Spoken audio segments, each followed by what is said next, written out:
ఎండలతోని రాష్ట్రం నిప్పుల కుంపట్లా మారింది. రికార్డ్ స్థాయిలో ఎండలు కొట్టుడుతోని నిప్పుల కులమి లెక్క తయారైంది.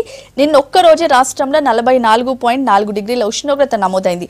హైదరాబాద్లో ఈ సీజన్లో అత్యధికంగా 42.4 డిగ్రీల ఎండ కొట్టింది. ఇంకా 2 దినాలు ఇట్లనే ఉంటుందని చెప్తున్నారు వాతావరణ శాఖలు.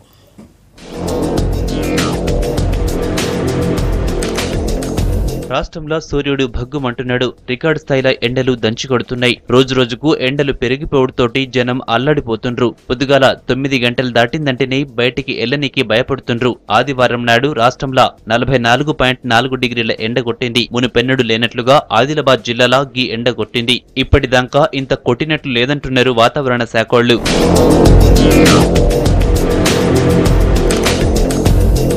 రాష్ట్రంలో ఆదివారం నాడు చాలా చోట్ల రికార్డు స్థాయిలో ఎండ కొట్టింది. మహబూబ్ నగర్, నిజామాబాద్లో 44 డిగ్రీలు, రామగుండంలో 43.4 డిగ్రీలు, మెదక్లో 43.2 డిగ్రీలు, నల్గొండలో 43 డిగ్రీలు, హైదరాబాద్లో 42.4 డిగ్రీలు, ఖమ్మంలో 41.8 డిగ్రీలు, భద్రాచలంలో 41.6 డిగ్రీలు, హక్కింపేటలో 41.2, హన్మకొండలో 40.55 డిగ్రీల ఎండ కొట్టింది. హైదరాబాద్లో ఆదివారం రికార్డైన 42.4 డిగ్రీల ఎండ ఈ సీజన్లో ఇదే ఎక్కువంటున్నారు వాతావరణ శాఖోళ్లు. ఎండల భయంతోని జనం బయటికి రాలేదు. దీంతోని హైదరాబాద్లో రోడ్లన్నీ ఖాళీగా కనిపించినాయి.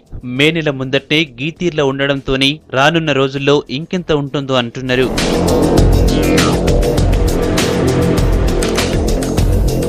ఇంకా 2 దినాలు గీతీర్లనే ఎండలు ఉంటాయంటున్నారు వాతావరణ శాఖోళ్లు. ఎండలకు తోడు వడగాల్పులు కూడా వస్తాయంటున్నారు. పబ్లిక్ జాగ్రత్తగా ఉండాలని చెప్తుండ్రు.